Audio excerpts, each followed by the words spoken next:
Hello everyone, Shravan महिना सुरू होत आहे आणि माझ्या घरी श्रावण महिन्यात प्रत्येक वर्षी नवनाथांचं पारायण होत असतं।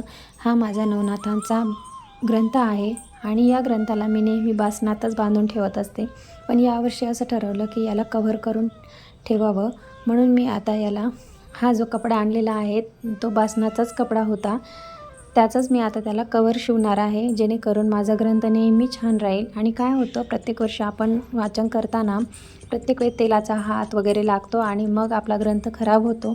असं होऊ नये म्हणून मी यावर्षी ग्रंथासाठी हे अस्तर कव्हर बनवणार आहे। त्यासाठी मी त्याची साईज मोजून घेतली आहे। मी बरोबर ग्रंथा एवढं लागणारं कापड मोजून घेतलं आणि त्याच्याचप्रमाणे अस्तरचंही कापड घेतलं। आता मी एकदम सोप्या पद्धतीने हे कापड शिवणार आहे। फक्त साईडने आपल्याला संपूर्ण टीप मारायची आहे आणि त्याला उलटवून घ्यायचं आहे।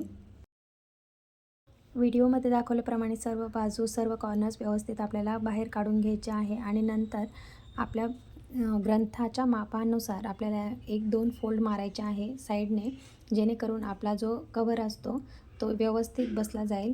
आणि एकदम मेजरमेंटने अशा पद्धतीने आपल्याला 2 फोल्ड करायचे आहे दोन्ही साईडने व्यवस्थित। त्याच्यामध्ये ग्रंथ हे माझे ग्रंथाचे कव्हर एकदम व्यवस्थित तयार झालेले आहे। तुम्हाला हे कव्हर कसे वाटले मला नक्की कमेंट करून सांगा।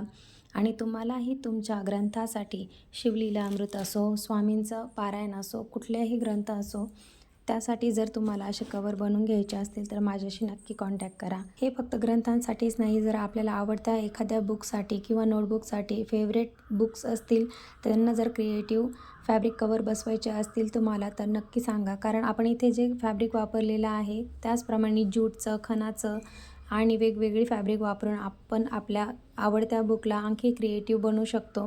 याच्यावरतीच फॅब्रिक पेंटिंगसुद्धा करून मिळेल। तुम्हाला हवं असेल तर माझ्याशी नक्की कॉन्टॅक्ट करा आणि आपल्या आवडत्या वस्तूला आणखी सुरेख, आणखी क्रिएटिव्ह बनवा। Thanks for watching guys.